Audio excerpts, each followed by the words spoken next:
Assalamualaikum warahmatullahi wabarakatuh. Waalaikumsalam Waalaikumsalam warahmatullahi wabarakatuh. warahmatullahi wabarakatuh. Ya, eh, di sini siapa ya ketua kelasnya? Eko, Bu. Saya Bu. Oh, ya Mas Eko. Nah, sebelum kita memulai pembelajaran, minta tolong Mas Eko untuk memimpin doa teman-temannya. Silahkan Mas Eko. Baik Bu Desi, Eh, sebelum memulai kegiatan pembelajaran pada hari ini, marilah kita berdoa terlebih dahulu. Berdoa dimulai.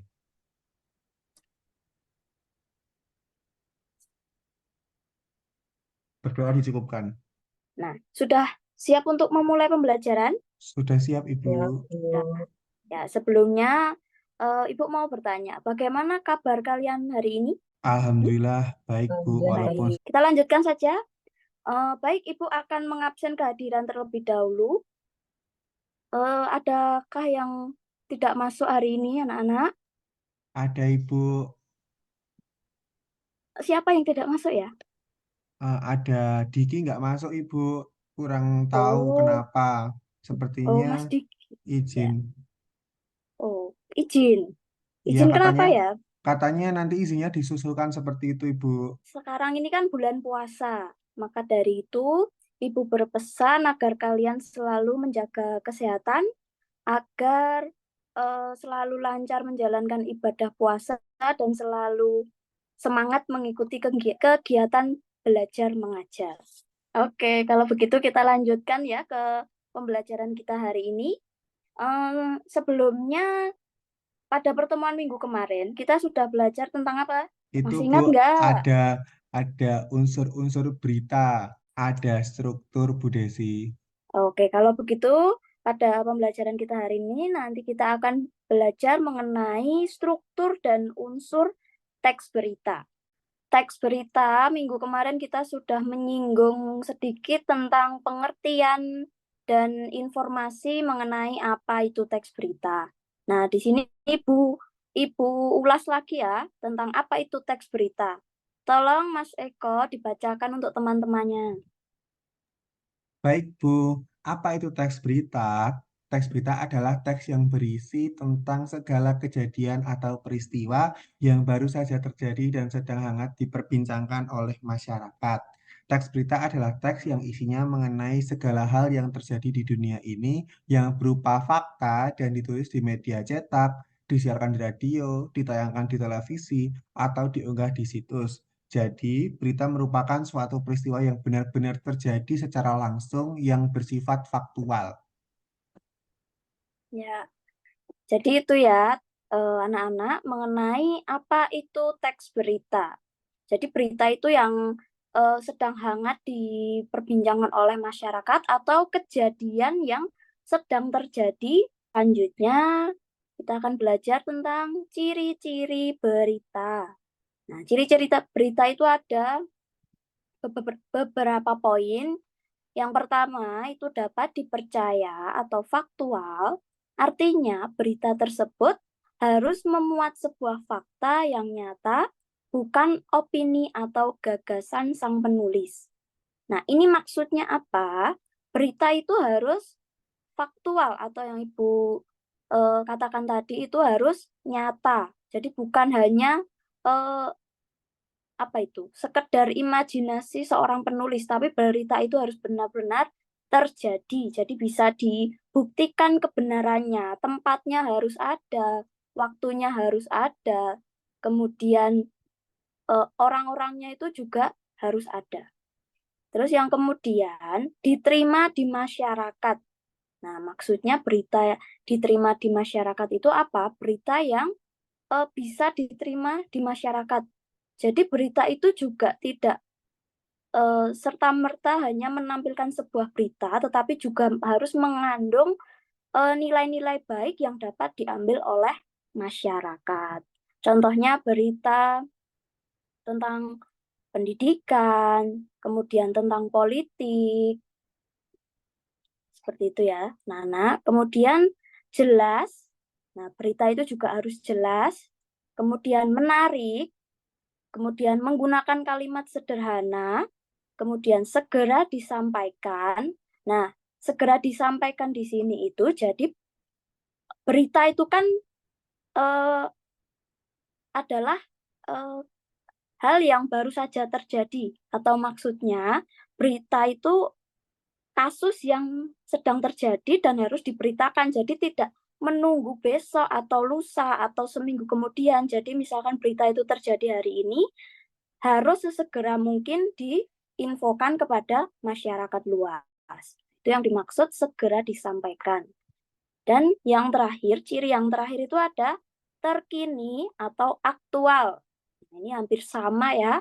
Pokoknya berita itu apa yang sedang terjadi sekarang atau apa yang sedang hangat-hangatnya sedang dibicarakan oleh masyarakat. Nah, itu terkini merupakan peristiwa yang diberitakan baru saja terjadi atau sedang terjadi. Coba Ibu mau tanya, kira-kira di lingkungan kalian saat ini ada contoh berita yang sedang hangat terjadi tidak? Di lingkungan kalian tinggal. Misalkan kan ini bulan puasa, misalkan ada tradisi seperti apa, kemudian mungkin ada kegiatan apa di tempat kalian. Coba Ibu mau kalian mencontohkan berita yang sedang terjadi di tempat kalian tinggal. Izin menjawab Ibu Desi. Ya, silahkan Mas Eko. Di tempat saya itu Bu, baru ada kemarin itu ada jemaah salah satu aliran kepercayaan agama Islam Bu. Sudah lebaran nih Bu, padahal baru berapa hari puasa. Itu Ibu. Oh, Katanya oh sudah iya. lebaran dan sudah dikonfirmasi oleh Allah seperti itu Ibu. Ya, terima kasih Mas Eko.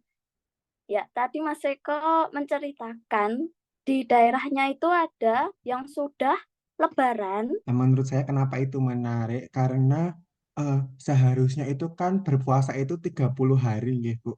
Tapi itu Ya, baru beberapa hari saja sudah lebaran dan itu menurut saya mungkin jadi suatu hal yang unik, Bu. Karena yang lain-lain itu belum masih berpuasa. Apa mungkin mereka itu perhitungannya yang berbeda atau bagaimana? Saya kurang tahu, Ibu. Tapi menurut saya menarik itu, Ibu. Jadi dia itu berbeda dengan yang lainnya. Seperti itu. ya, ya, terima kasih Mas Eko atas pendapatnya dan jawabannya. Ya, jadi rata-rata orang Islam itu berpuasa kurang lebih 29 atau 30 hari. Tetapi jamaahnya yang ada di daerah Mas Eko ini malah sudah merayakan Lebaran ya.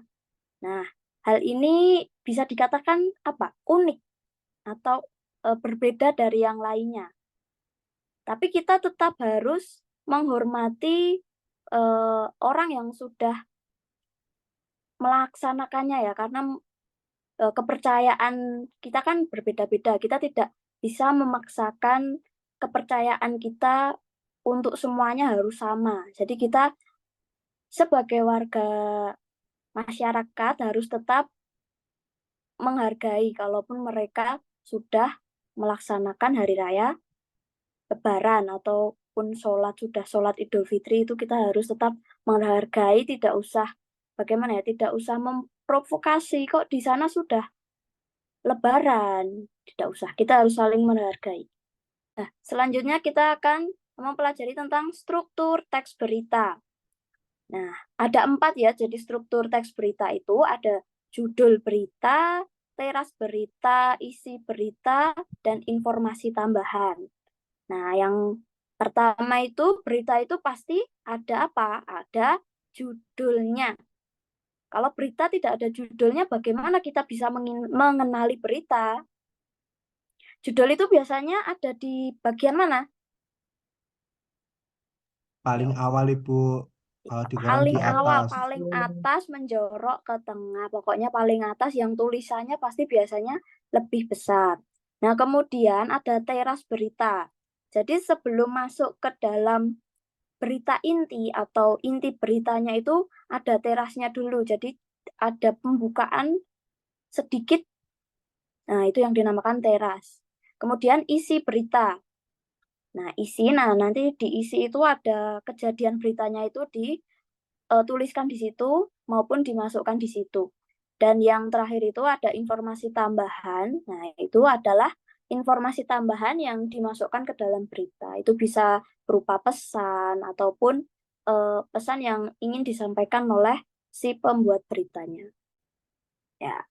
Nah, sekarang kita masuk ke dalam unsur teks berita. Itu ada 5W1H. Apa itu 5W1H? Itu ada apa, siapa, di mana, kapan, mengapa, dan bagaimana. Nah, ini adalah kata tanya yang pasti kalian sudah pernah dengar dan pernah tahu ya, harusnya sudah tahu. Nah, apa? Nah, apa itu dalam berita itu menjelaskan hal atau peristiwa yang diberikan. Nah, yang kemudian siapa? Siapa itu adalah pelaku atau orang yang terlibat dalam peristiwa yang diberikan. Kemudian di mana? Di mana itu menjelaskan tempat atau lokasi terjadinya peristiwa yang diberitakan.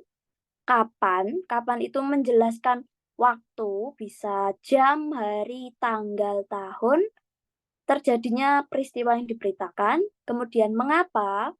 Mengapa itu menjelaskan sebab atau ulasan terjadinya peristiwa yang diberitakan. Dan yang terakhir itu ada bagaimana. Bagaimana di sini yaitu menjelaskan proses, cara pembuatan, tanggapan atau penilaian berkaitan dengan terjadinya peristiwa yang diberitakan. Baik, jadi kalian tadi sudah paham mengenai struktur dan unsur teks berita. Nah, di sini Ibu akan memutarkan satu contoh video atau berita yang berkaitan tentang kejadian yang ada di sekitar kita. Nah, silahkan disimak, diperhatikan. Masih di Jawa Tengah, Tribuners, selanjutnya informasi seputar sekaten yang merupakan salah satu aset budaya yang masih terus dirayakan dan dilestarikan oleh masyarakat di Kota Solo untuk memperingati Maulid Nabi. Setelah 2 tahun sempat vakum akibat pandemi COVID-19, sekaten kini kembali digelar dengan lebih meriah dari perayaan-perayaan sebelumnya. Sekaten menjadi warisan budaya Kota Solo, Jawa Tengah yang bertabur tradisi sejarah. Setiap tahunnya perayaan sekaten digelar di Keraton Surakarta tiap bulan Rabiul Awal, tepatnya pada tanggal 6 hingga 12. Sebelum melaksanakan upacara adat termasuk sekaten, Keraton Surakarta akan melangsungkan wilujengan atau selamatan. Setelah itu, Keraton Surakarta menggelar prosesi Nios Gongso, yakni proses di mana gamelan yang disimpan di dalam Keraton Surakarta akan dibawa ke halaman Masjid Agung untuk dibunyikan selama 7 hari 7 malam. Proses terakhir yang juga merupakan puncak acara adalah Grebek Maulid atau Gunungan yang berisi hasil bumi dikirap dari Keraton Surakarta menuju halaman Masjid Agung yang kemudian biasanya akan diperebutkan oleh masyarakat sekitar. Selain itu, pihak Keraton Surakarta biasanya juga menggelar pasar rakyat selama 1 bulan penuh untuk memeriahkan perayaan sekaten. Dalam acara ini terdapat aneka wahana permainan yang menjadi favorit seperti ombak banyu, tong setan, kincir angin, kora-kora, dan masih banyak lagi. Masyarakat juga bisa memanfaatkan pasar rakyat untuk berburu kuliner, souvenir oleh-oleh, hingga pakaian khas Kota Solo. Tahun ini acara berlangsung selama 1 bulan penuh, mulai tanggal 16 September hingga 16 Oktober 2022 mendatang. Serunya lagi, tahun ini sekaten menghadirkan sejumlah penyanyi yang tengah naik daun, seperti Farel Prayoga hingga Denny Caknan. Terima kasih sudah nonton. Jangan lupa like, subscribe, dan share ya.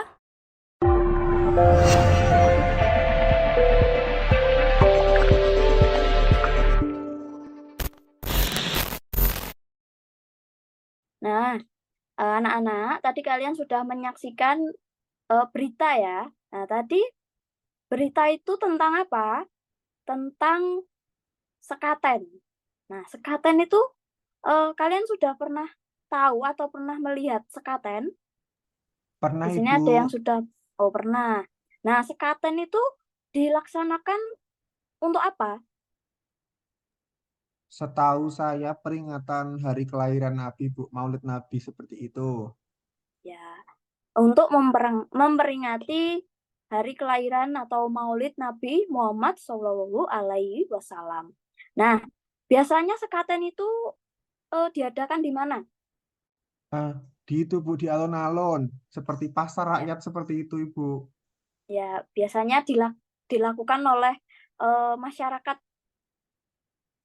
ya. Rata-rata itu di Indonesia masih banyak sekali yang memperingati Maulid Nabi, cuma di setiap daerah itu kan berbeda-beda namanya. Kalau di daerah kita itu biasa dikenal dengan sebutan sekaten. Nah, di sekaten itu ya seperti acara-acara rakyat ya. Di situ ada yang menjual makanan, kemudian ada yang menjual jasa dan sebagainya. Itu yang sekaten. Nah, Ibu dulu pernah juga ke sekaten. Sekaten itu merupakan budaya ya, budaya warga atau masyarakat Jawa yang sampai sekarang masih dipegang teguh dan terus dilestarikan agar tidak hilang. Nah, kita melihat berita yang tentang sekaten tadi. Nah, sekarang Ibu akan membagi kalian menjadi beberapa kelompok. Nah, Ibu akan membagi satu kelas ini menjadi 4 kelompok ya. Kelompok pertama ada Mbak Dwi, Mas Eko, Mbak Dewa, Elvina, Mas Diki. Kelompok kedua ada Putra, Wahyu, kemudian Fajar, Dika, dan Selvi. Kelompok ketiga itu ada Nadia, Putri, Ratna, Wahyu, dan Elvira. Dan yang kelompok keempat itu ada Aldi, Tika, Aula, kemudian Alma, dan Hima. Nah, untuk keempat kelompok ini nanti tolong satu kelompok mempunyai penanggung jawab atau ketuanya, ya. Nah, setelah itu nanti Ibu akan membagikan link untuk tugas kalian. Nah, nanti Ibu akan membagikannya di WA kelas ya, nanti tolong dibuka. Nah, nanti tolong dikerjakan langkah-langkah pengerjaannya sudah Ibu tulis lengkap di LKPD, nanti kalian tinggal membaca dan mengerjakannya secara berkelompok.